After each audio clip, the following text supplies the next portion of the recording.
Venir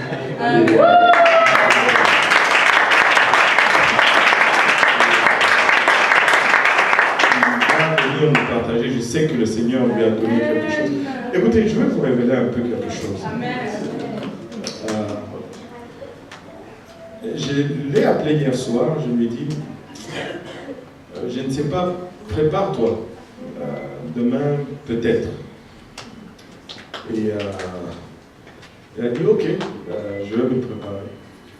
Bon, il s'est préparé, mais le matin, je vous dis, toute la nuit, je disais, ok, je vais parler à l'église. Et je me suis mis à préparer, mais ce n'était pas la préparation toute la nuit, c'était plutôt autre chose.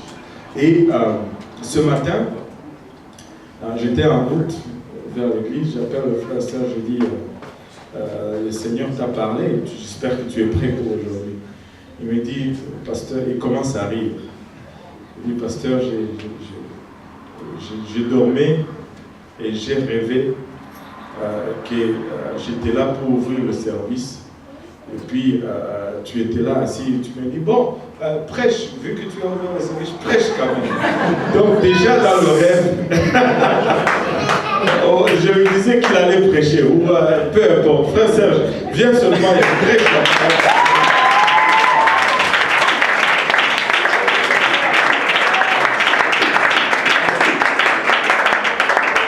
Gloire au nom de Jésus.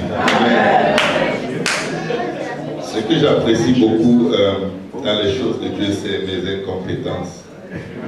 Vous allez vous demander comment ça. La parole de Dieu déclare que c'est dans nos faiblesses que sa puissance s'accomplit. Je préfère être faible et que Dieu soit fort. Que d'être fort et Dieu ne soit pas là du tout. Amen. Si tu es faible aujourd'hui, le potentiel que le Seigneur peut avoir avec toi dépasse la pensée de tout être humain dans ta vie. Amen. Si tu es faible, tu es juste dans la bonne église. Amen.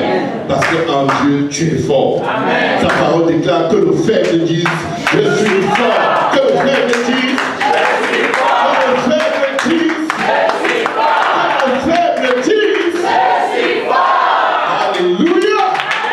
On est très fort, le Seigneur Jésus. Alléluia. Le Dieu est faible.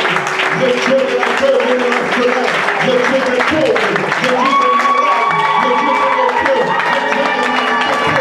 Dieu des pauvres, le Dieu des rejetés, le Dieu des condamnés, même si ton cœur te condamne, l'Éternel est plus grand que ton cœur, même si ton cœur te rejette, Dieu, il ne te rejettera jamais. Alléluia. Gloire au nom de Jésus. Je bénis le Seigneur infiniment pour mon pasteur. Amen. Je ne sais même plus quoi dire. Amen. Mais je rends grâce à Dieu de l'avoir dans ma vie. Amen. Un tel homme de Dieu qui encourage, qui passe au-dessus des choses que tu dois améliorer. Il t'observe, il te regarde. Son regard te dit tout. Il n'attend pas son effort. Je vous dis, le peuple le plus béni du Québec, c'est le peuple qui a un pasteur Kaossi pour pasteur.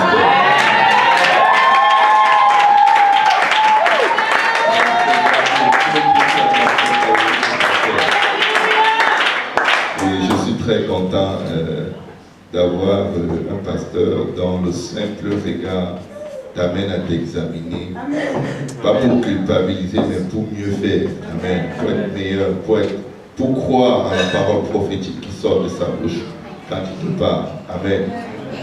Alléluia. Je bénis le Seigneur pour chacun de nous. Amen. Ma princesse, ma femme chérie, qui a disparu parce qu'elle savait que je vais parler d'elle. Elle est très gênée. Amen.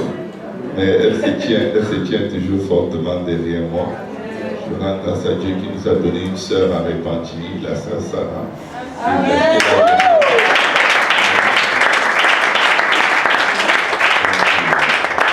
Je bénis infiniment le Seigneur pour tout ce qu'il est en train de faire au Québec. Et je bénis Dieu parce qu'il est Dieu. Amen.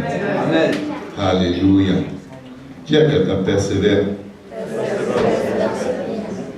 Dis à quelqu'un d'autre, persévère. Demande à quelqu'un, est-ce que tu sais ce que veut dire persévérer?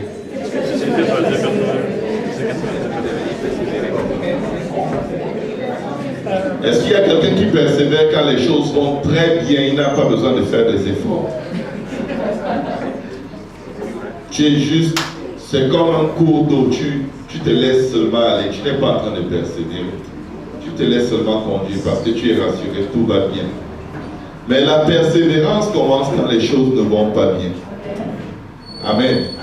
Et la pire des choses qui ne va pas bien, ce n'est pas souvent les temps et les circonstances qui nous arrivent, c'est ce qu'on pense quand quelque chose ne va pas bien.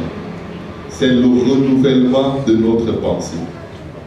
S'il y a un endroit où l'ennemi veut écraser l'être humain, un endroit où l'ennemi veut nous mettre en miettes, c'est dans nos pensées. Tout ce que ton corps fait, comme péché, iniquité, transgression contre Dieu, contre les hommes, ça vient toujours de ta pensée. Ça va toujours venir de quelque chose qui a été modelé pièce par pièce dans ta pensée, soit par les œuvres de la chair ou par l'ennemi de ton âme. Amen. Parce que ce que tu penses, c'est ce que tu auras tendance à faire. Amen. Ce que tu penses, c'est ce que tu auras tendance à faire. C'est pourquoi la parole de Dieu dit que ce livre de la loi ne s'éloigne point de ta bouche. Médite-le jour et nuit afin d'agir conformément à tout ce qui est écrit. C'est ainsi que tu prospéreras dans toutes tes entreprises. C'est alors que c'est ainsi que tu réussiras dans toutes tes entreprises. C'est alors que tu prospéreras. Parce que plus tu lis la parole de Dieu, qu'est-ce que la parole de Dieu fait? Elle renouvelle ta pensée. Et quand ta pensée est renouvelée, ce qui se passe, c'est que tes actions suivent. Tu commences à faire plus ce que Dieu attend de toi que ce que la chair ou l'ennemi attendent de toi. Amen. Et la vie est faite d'épreuves. Dis à ton voisin, la vie est faite d'épreuves. J'irais même jusqu'à dire ceci. Les épreuves font tellement partie de la vie que quand tu pries contre les épreuves, c'est comme si tu pries pour ne plus vivre. Amen. C'est comme si tu dis, Seigneur, sauve-moi de la vie. Et s'il te demande, est-ce que tu veux mourir? Tu vas dire, non, surtout pas. Je ne suis pas prêt à mourir. Mais les épreuves font partie de la vie. Et pour encourager quelqu'un aujourd'hui à persévérer, je vais vous inviter à ouvrir la parole de Dieu dans le livre des Actes au chapitre 4.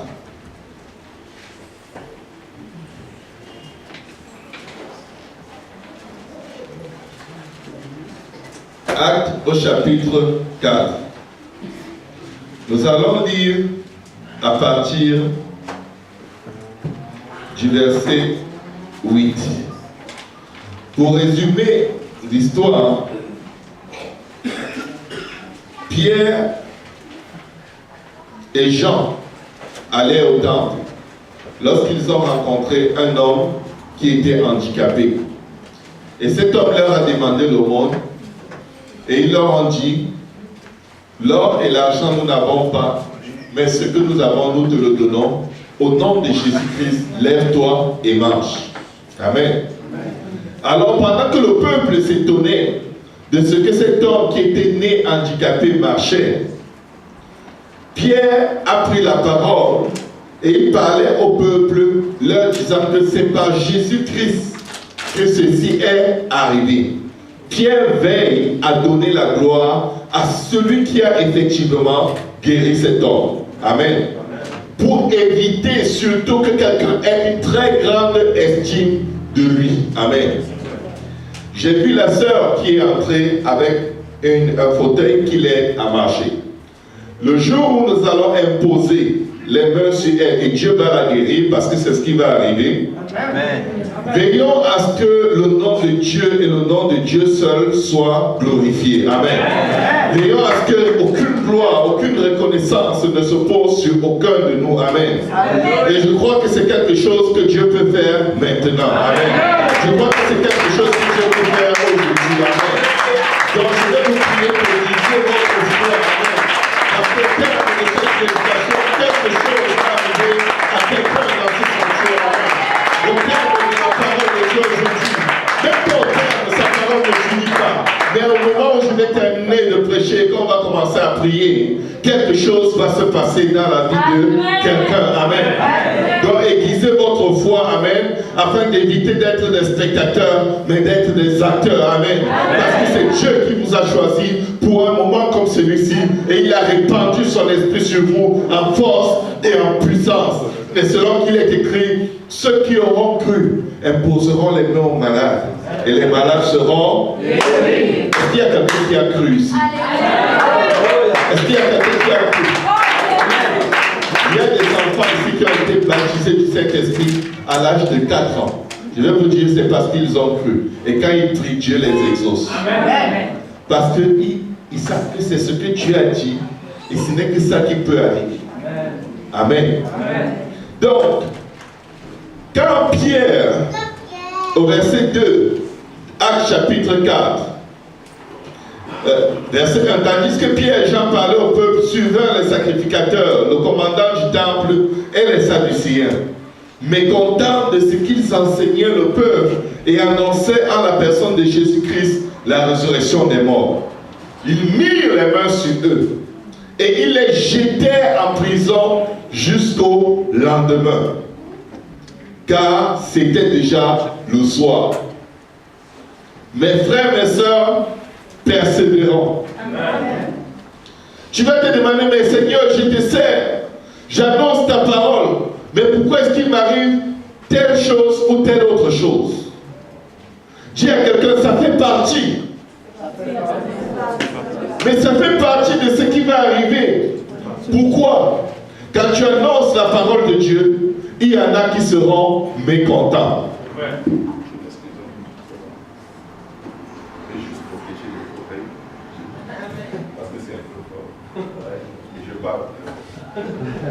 Il y en a qui seront mécontents. Amen. Est-ce que tout le monde m'entend toujours? Amen. Il y en a qui seront mécontents parce qu'ils ne veulent pas de cet évangile, parce qu'ils ne veulent pas de ce salut. Est-ce qu'il y en a qui se sont déjà fait rejeter dans leur famille parce qu'ils ont persévéré, ils ont prêché la parole de Dieu?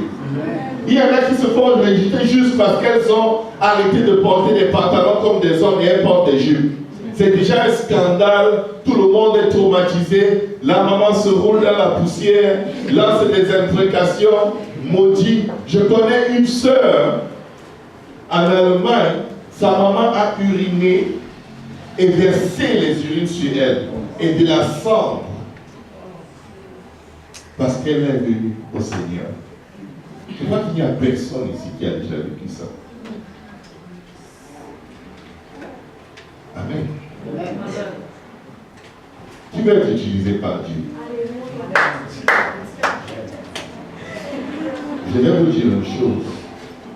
Lorsque vous persévérez à travers cela, il y a un mouvement qui se passe dans le ciel, comme très peu de gens peuvent le vivre sur la terre. En fait, Dieu n'ouvre plus les écluses des cieux sur vous. Il écarte toutes les portes du royaume des cieux.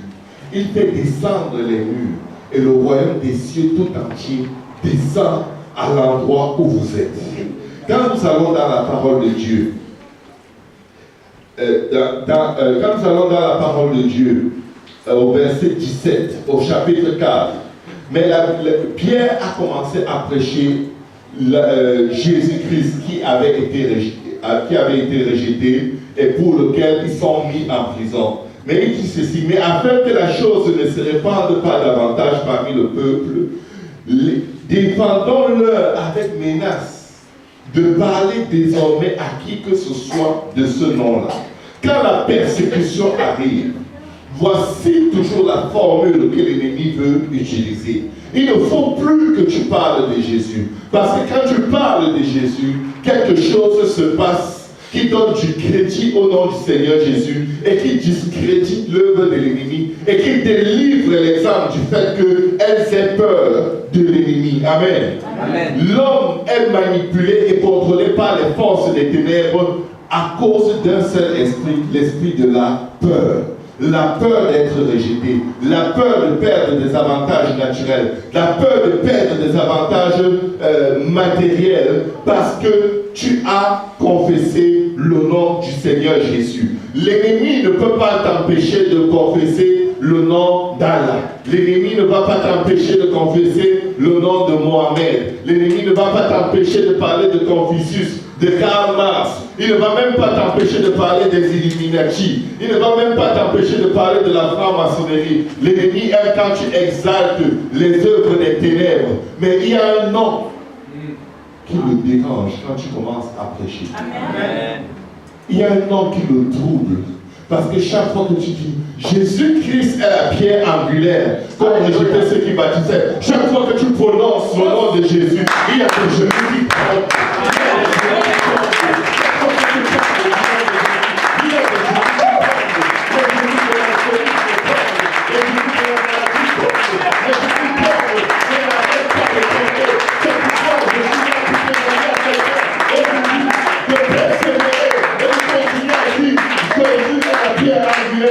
Jésus est le rocher, Jésus est la paix, Jésus est le sauvage, Jésus est la solution à ta vie. Tu n'as pas besoin de te confier dans les hommes, tu n'as pas besoin de t'appuyer sur l'or et l'argent. Jésus, Jésus, Jésus et Jésus encore. Parce que lui est la vie, il a vaincu la ça, il a vaincu la mort, il a vaincu le péché, il a vaincu le mort, il a vaincu le bonheur, car il a vaincu le ciel, aucun autre nom qui est déclaré parmi les hommes, par lequel nous devions être sauvés.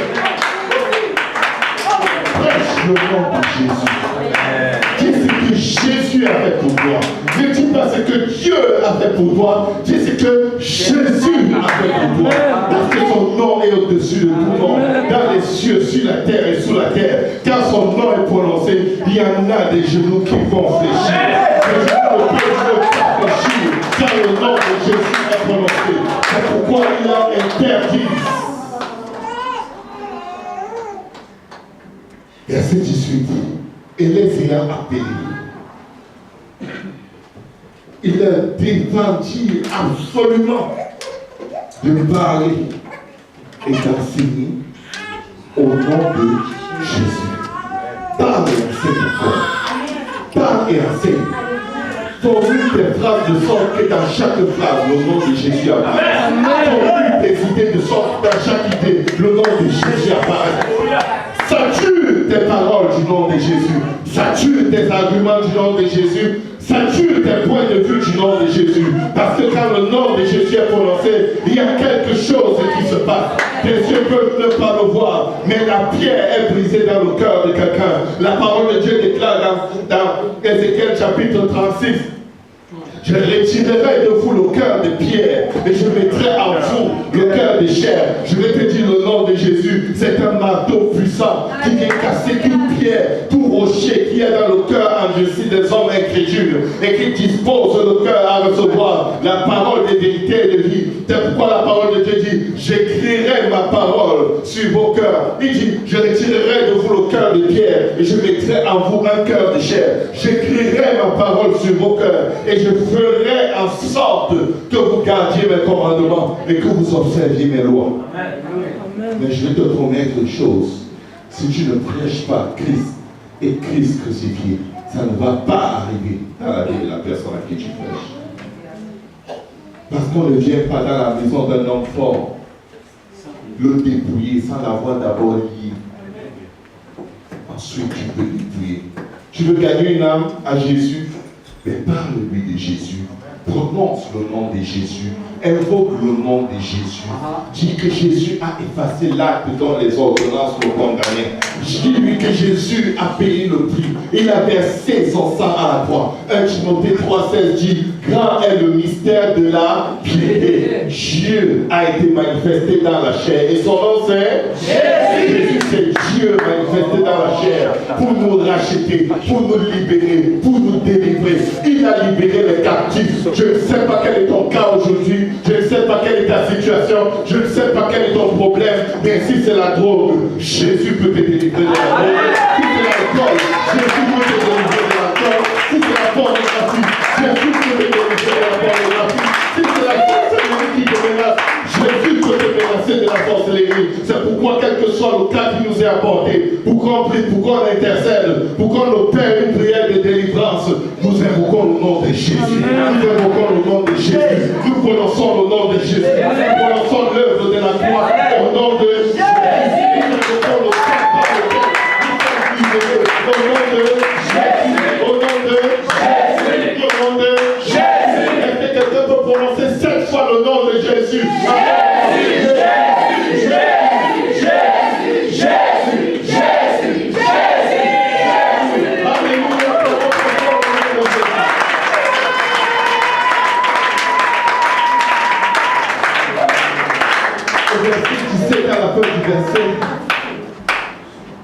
Il dit, je vais lire tout le verset, mais afin que la chose ne se répande pas davantage, je vais vous dire une chose. Quand tu prononces le nom de Jésus, quand tu parles de Dieu à quelqu'un, la personne ne peut même pas aller en parler à quelqu'un d'autre. Mais ils disent bien, écoutez les principes spirituels, afin que la chose ne se répande davantage. Il n'y a pas de nouvelle qui ne puisse aller loin tant que le nom de Jésus n'est pas prononcé. C'est-à-dire ceci, je vais dire ça plus simplement. Tant que tu dis une chose en prononçant le nom de Jésus, ce n'est pas seulement la personne qui t'écoute qui va apprendre ce que tu as dit. La personne va aller en parler à quelqu'un d'autre, qu'elle le veuille ou non. Même des fois pour te calomnier. Oh, ce fanatique-là, qu'est-ce qu'ils croient qu'ils sont? Il n'arrête pas de me dire que je dois être baptisé au nom de Jésus. Il est en train de faire quoi?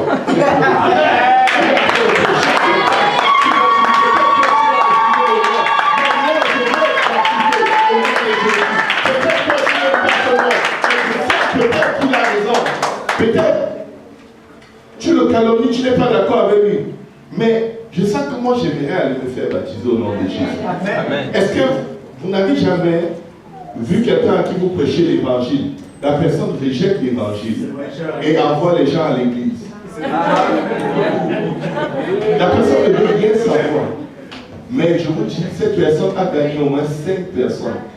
Il y a une croissance réelle dans l'église grâce à la personne qui a rejeté l'évangile. Oh, pour somebody, quelqu'un va parler du nom de Jésus. Quelqu'un va prononcer le nom de Jésus. Quelqu'un va prononcer ce nom. Et tout ce que tu dis, Alléluia, afin que la chose ne se répande pas davantage parmi le peuple, défendons-leur avec menace. Quoi? De prêcher? Non! Qu'ils prêchent, qu'ils chantent, qu'ils dansent, qu'ils fassent tout ce qu'ils veulent.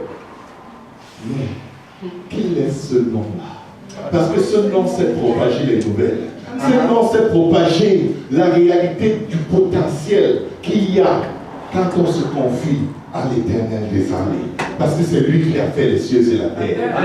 Si on peut juste enlever le nom de Jésus dans leur prédication, ils vont juste devenir une religion comme tant d'autres. Ils ne seront pas différents des musulmans. Ils ne seront pas différents des catholiques, des protestants. Ils ne seront pas différents de la synagogue de Satan. De nos jours, il y a des grosses églises aux États-Unis qui commencent le service et qui le finissent. Et le seul endroit où on entend parler du nom de Jésus, c'est dans la chanson. Le prédicateur a peur de prononcer le nom de Jésus, de peur d'offenser quelqu'un. Parce que s'il offense quelqu'un qui apporte des grosses dîmes, il n'aura plus les moyens de payer les factures de l'église. Et parce que celui-là qui apporte des grosses dîmes et des grosses offrandes est allergique au nom de Jésus, il faut être politiquement correct. Mais je connais un peuple au Québec qui ne se préoccupe pas de qui va faire quoi, qui va donner quoi.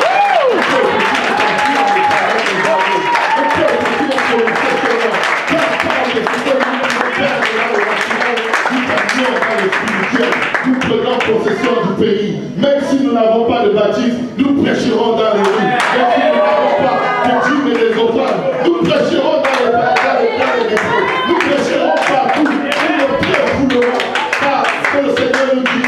Tout sol que vous foulerez de vos pieds, je vous le donne en possession. Il n'a pas dit tout sol ou que vous foulerez de vos pieds, je vous donnerai des bâtisses en possession. Ces bâtisses passeront, nous passerons, mais la parole de Dieu est restera.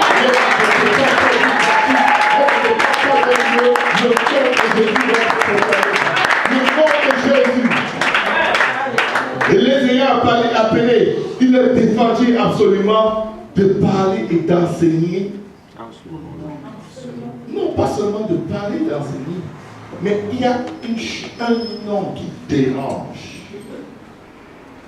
Quand nous parlons et nous enseignons, c'est le nom de Jésus.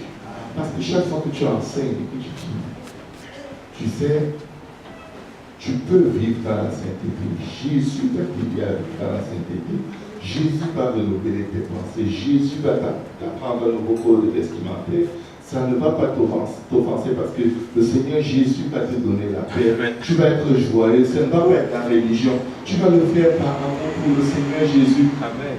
Chaque fois que tu prononces ce nom, les chaînes tombent, l'incrédulité tombe, les attachements aux choses vaines, elles tombent. Le nom ne fait qu'être prononcé, les genoux ne font que tomber, les genoux ne font que fléchir, les démons deviennent allergiques. Parce que quand tu vas prier, tu as tellement entendu le nom de Jésus que parfois tu ne trouves aucun mot à dire dans ta prière, sinon Jésus, Jésus, Jésus, Jésus, Jésus. Tu passes 5-10 minutes, tu fais que dire Jésus, Jésus, Jésus, Jésus. Et la présence de Dieu sature l'endroit. Parce qu'il n'y a rien que Dieu a prévu pour ta vie avant de te mettre dans le sein de ta mère qui ne va s'accomplir quand tu prononces le nom de Jésus.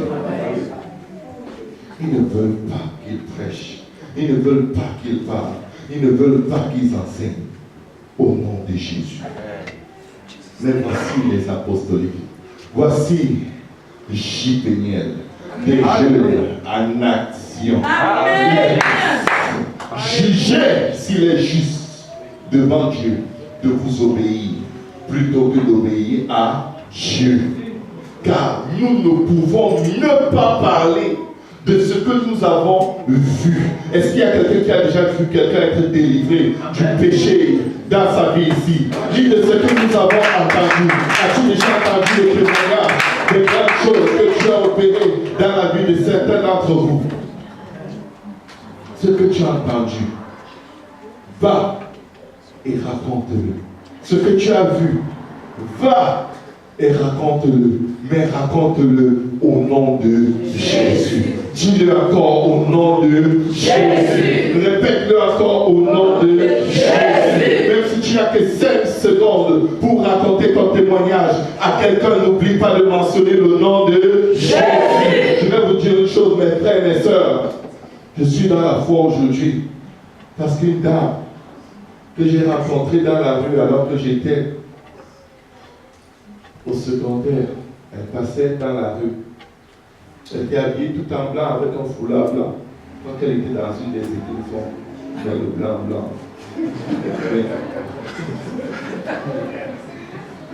Elle a détruit ma vie. Et c'était vraiment une vie qu'il fallait détruire. C'était une vie de péché. Elle est venue, elle m'a dit, Jésus t'aime. C'était fini. Je l'ai regardé comme, qui c'est? Moi aussi je l'ai. Bon catholique, impie, vivant dans la fornication depuis l'âge de 6 ans. Pourri dans le péché. En fait, il n'était pas possible que je ne vive pas comme je vivais. Lié dans l'iniquité. Initié dans la pornographie avant même d'avoir l'âge de 10 ans. Ouais, là c'est mon témoignage. Mais elle m'a dit, Jésus t'aime. Je vais vous dire une chose à partir de ce jour. Il n'y a plus aucun péché que je faisais sans penser à Jésus. Elle a prononcé ce nom dans mes oreilles. Pas dans le sens de me condamner. Comment il peut m'aimer? Ça a commencé avec ma question. Comment il peut accepter quelqu'un comme moi? Malgré tout ce que j'ai fait. Et s'il m'arrivait de penser au fait que je l'avais perdu, je dis, oh, je sais que moi aussi je l'aime. Je me rendais compte, je ne l'aime pas. Tu vas dire des choses par orgueil. Tu vas prétendre connaître Dieu. Mais peux-tu le laisser venir dans ta vie? Peux-tu lui donner l'espace de te témoigner son amour? Tu sais, tu peux croire que tu l'aimes, même quand tu vis activement dans le péché. Mais laisse-le te montrer ce que c'est que aimer. En obéissant à l'évangile. Répands-toi de tes péchés. Laisse Dieu prendre soin de tes iniquités en te faisant ensevelir avec lui dans les eaux de baptême. Je vais te dire une chose. Tu as tellement de choses à faire quand tu obéis à l'évangile. Tu vas tout perdre. Ta vie va être un gâchis comme ma vie est devenue un gâchis. Parce que j'ai perdu tous mes péchés quand je me suis fait baptiser. Amen. J'ai tout perdu. J'ai perdu les pensées négatives. J'ai perdu le découragement. J'ai perdu les pensées suicidaires. J'ai tout perdu. Je n'arrivais plus à accepter le péché. Je n'arrivais plus à m'y plaire. Je péchais et je pleurais. Ma vie était devenue gaspillée. Le péché n'arrivait plus à trouver une place paisible en moi. Il m'a ruiné de mes péchés. Et il m'a rendu riche. Je suis l'un des hommes les plus riches sur la face de la terre. Tu as besoin de toi, dis-moi. Oui, j'ai commandé à moi. En Jésus. Amen. En Jésus. Amen. Nous avons toutes choses en lui. Il est le cœur et le consommateur de notre foi. Nous sommes riches en lui. Je refuse la pauvreté. Vous savez quoi? Je refuse la pauvreté. Je suis riche en Jésus. Je peux ne pas avoir de l'argent. Je peux ne pas avoir de l'or. Mais mon Dieu dit, venez et achetez. Vous qui n'avez pas d'argent. Venez et achetez gratuitement aux sources d'eau vive. Alléluia. Il m'a donné la source d'eau vive. Et il m'a dit, tu n'auras jamais plus soif.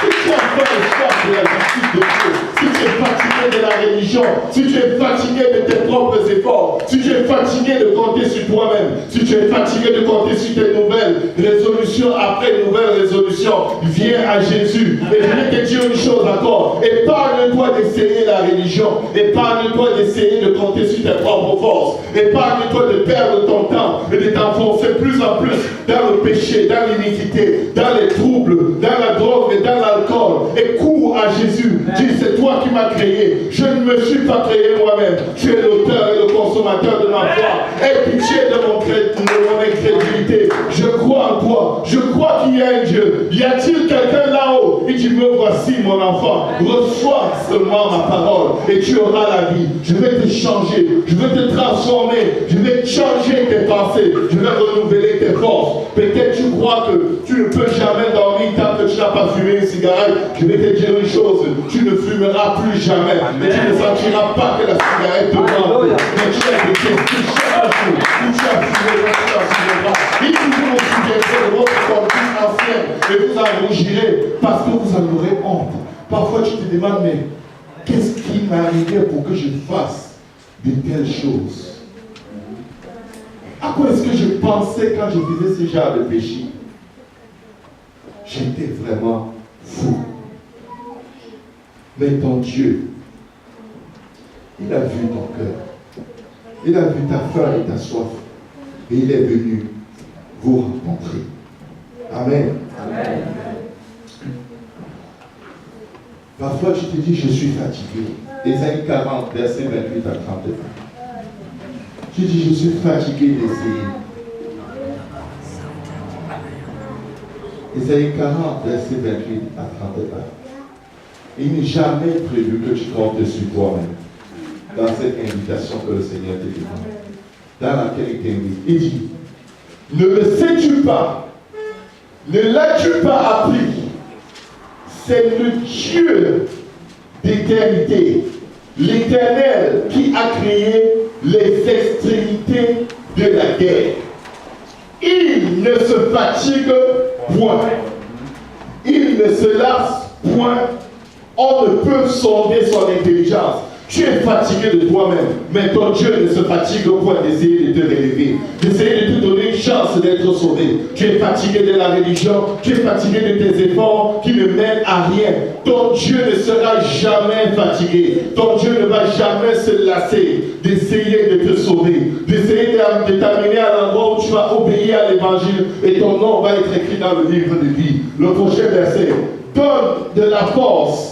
Il donne de la force à celui qui est fatigué. Y a-t-il quelqu'un qui est fatigué de quoi que ce soit dans sa vie ici? Peu importe si tu as déjà reçu le salut ou si tu ne l'as pas encore reçu. Ton Dieu te dit qu'il te donne de la force. Es-tu fatigué d'être dans cette bataille? Es-tu fatigué d'être dans ces oppressions dans la pensée? Si tu es vraiment fatigué, dis Seigneur, tu as dit que tu donnes la force à celui qui est fatigué. Me voici, je suis fatigué. Je suis qualifié pour recevoir la force. Et ton Dieu te dit que le faible dise, je suis fort.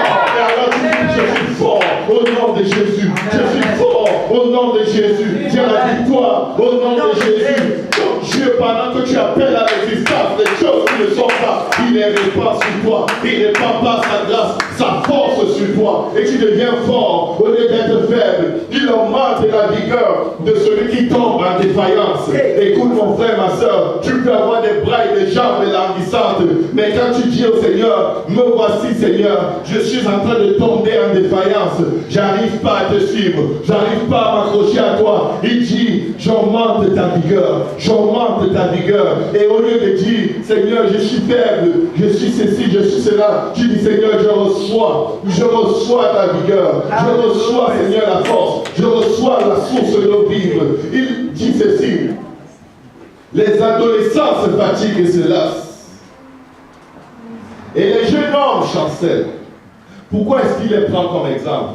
Généralement, quand on est adolescent, on croit qu'on est le plus fort du monde. Les vieux ne comprennent rien, ils ne connaissent rien. On marche, pantalon baissé jusqu'ici, avec une ceinture. Je me demande à quoi sert la ceinture. Allez, c'est pas la ceinture, baisse ton pantalon, marche nu. Parce que tu es déjà nu.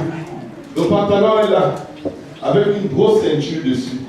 C'est pour tenir tes cuisses. Mais ça ne marche pas. Amen. Tu veux montrer que tu as un slip généralement sale. Je ne sais pas si vous avez déjà vu, mais c'est rien de beau à montrer. Les adolescents croient qu'ils savent tout. Ils traversent la route comme ça. Ils marchent sur le trottoir. Ils savent que c'est un mieux de marcher sur le trottoir. Il faut qu'ils se fassent voir. Ils marchent un peu sur la route. La voiture doit l'esquiver. Tu klaxonnes, il se tourne, il te regarde, comme s'il se demande, est-ce que je dois quitter, est-ce que je ne dois pas quitter, il ne peut rien faire. La voiture ne peut pas me tuer. Mais la Bible dit que même au sommet de leur orgueil, au sommet de toute leur prétention de force et de courage, ils se fatiguent et se lassent. Amen. Et les jeunes hommes, ils chancellent. Mais il y a un peuple. Mais ceux qui se confient en l'Éternel, ils ne leur force.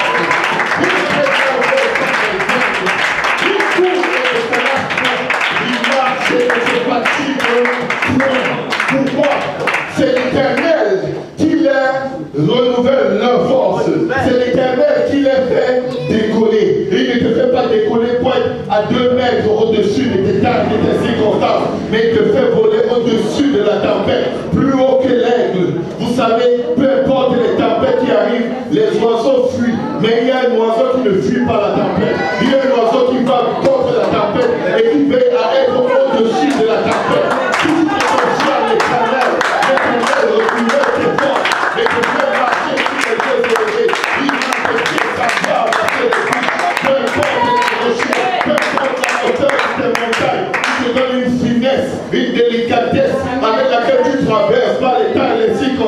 qu'il a ordonné dans ta vie pour se manifester en force et en puissance. Afin que tu le connaisses comme un Dieu qui délivre, un Dieu qui guérit, un Dieu qui pourvoit, un Dieu qui est présent, un Dieu qui pardonne, un Dieu qui t'aime. Et que tu puisses aller et rapporter au nom de Jésus ce que Dieu a fait pour toi. Est-ce qu'on peut acclamer ce Dieu très fort? Alléluia.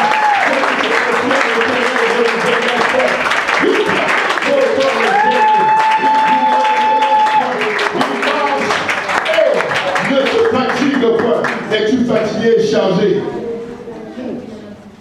Confie-toi à l'Éternel. Et mes frères et sœurs, se confier à l'Éternel, ce n'est pas du Seigneur, je me confie en toi. C'est Seigneur, que dois-je faire pour être sauvé? Est-ce que quand je te parle, tu me reconnais comme étant ton enfant? Est-ce que je t'appartiens? Quand tu es enseveli avec Christ dans les eaux de baptême, tu donnes ta vie à Dieu. Il arrache la mort qui te revenait de droit à cause de tes péchés et te bombarde de vie éternelle. Ton nom est écrit dans le livre de vie et personne ne peut l'effacer.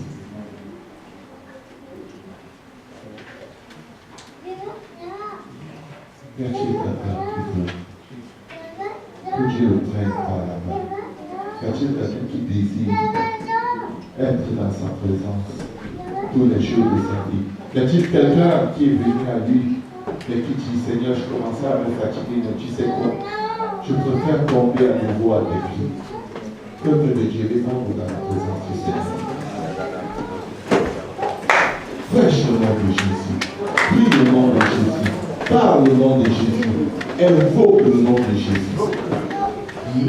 Paul dit, je ne veux savoir rien d'autre que Christ et lui crucifié. Ne parlez pas des philosophies du monde. C'est une perte de temps. Vous pouvez les avoir comme allusion dans vos échanges. Mais vous savez quoi? Magnifiez le nom de Jésus. Parce que ça, la parole de Dieu dit, quand je serai élevé, j'attirerai beaucoup à moi. Élever le nom de Jésus. Ce n'était pas seulement une élévation à la croix, mais aussi son nom. Partout où tu élèves le nom de Jésus, Jésus attire les gens à lui. C'est pourquoi il ne voulait pas qu'il continue d'enseigner et de prêcher au nom de Jésus.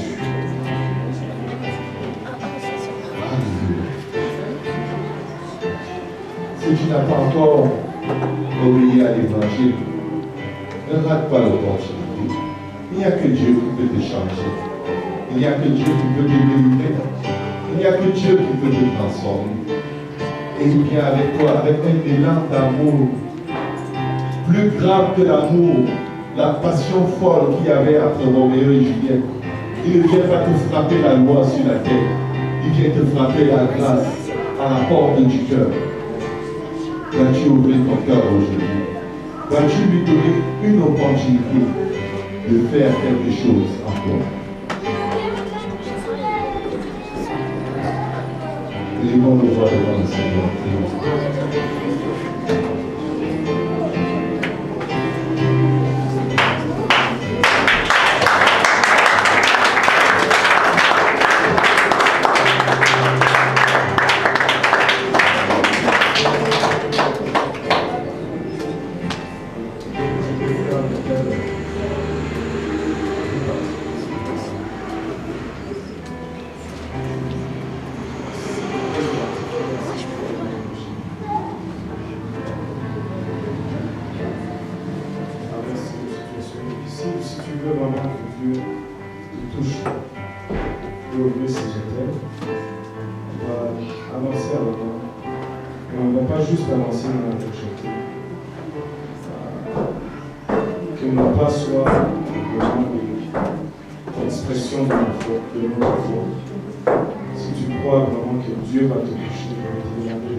Je vais toucher le Seigneur.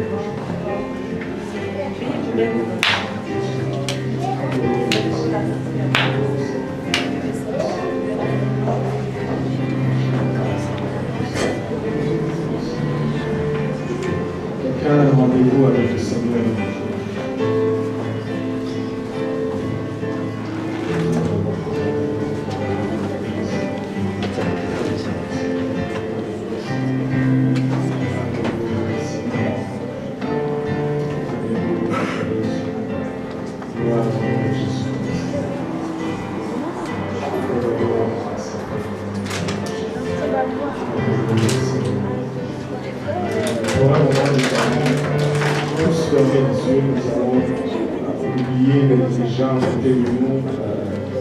Juste pour un moment, nous allons tous fermer les yeux.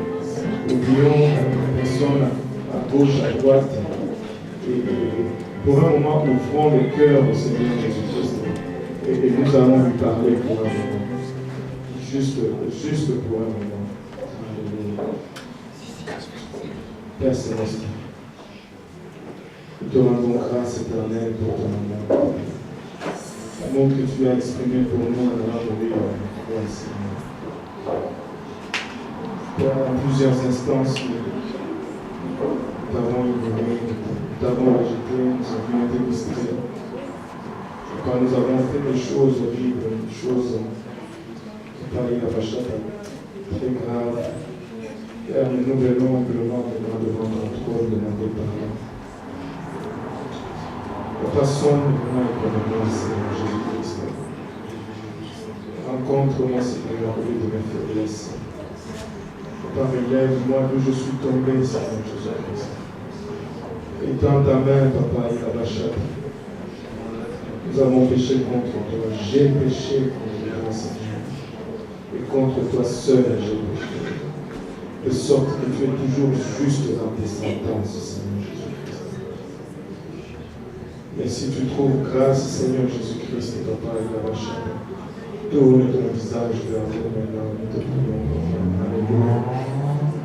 Pardonne nos iniquités, pardonne nos transgressions, Seigneur. Pardonne nos péchés, Seigneur Jésus-Christ.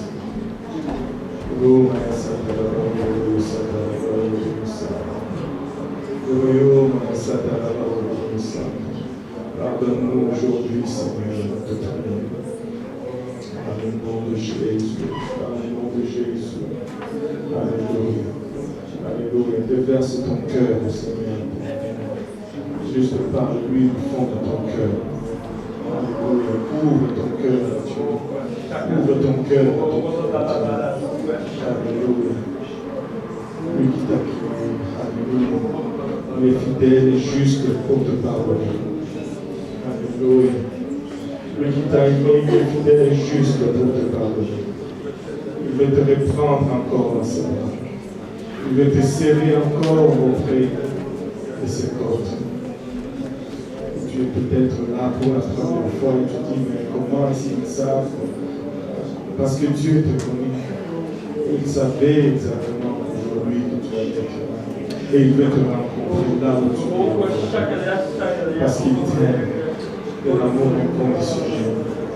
Il est à la même place où tu l'as laissé. Il est à la même place où tu t'es éloigné de lui. Et j'entends t'appeler à venir aujourd'hui et à rentrer encore une fois dans son amour.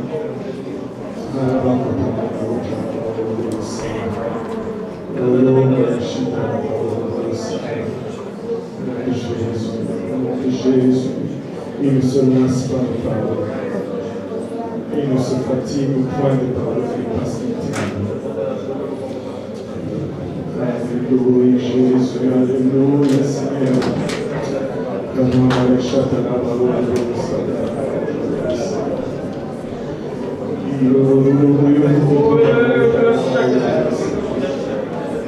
merci Seigneur pour cet amour. Merci Seigneur Jésus, alléluia. Lorsque tu as reçu le pardon de Dieu, en signe de reconnaissance à Dieu, que tu commençais à l'adorer, que tu commençais à élever ta voix vers lui et à l'adorer. Alléluia. Si tu ne sais pas comment l'adorer, tu peux juste commencer à dire Alléluia, Jésus, c'est l'adoration la plus élevée que tu puisses nous donner. Ça veut dire, je me donne à toi, Seigneur. Je me donne à toi, Seigneur. Alléluia, Jésus. Alléluia, Seigneur. Alléluia, Jésus. Alléluia, Seigneur. Alléluia. Tu les laisses te rafraîchir aujourd'hui. Tu les laisses te restaurer aujourd'hui. Alléluia. Tu laisses sortir ta voix et tu cries vers ton Dieu. Tu laisses sortir ta voix et tu cries vers ton Créateur. Alléluia. Tu laisses sortir ta voix et tu cries vers ton Créateur. Parce que tu as rencontré au lieu de ces besoins.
Approche-toi de ton Dieu. Laisse sortir ta voix.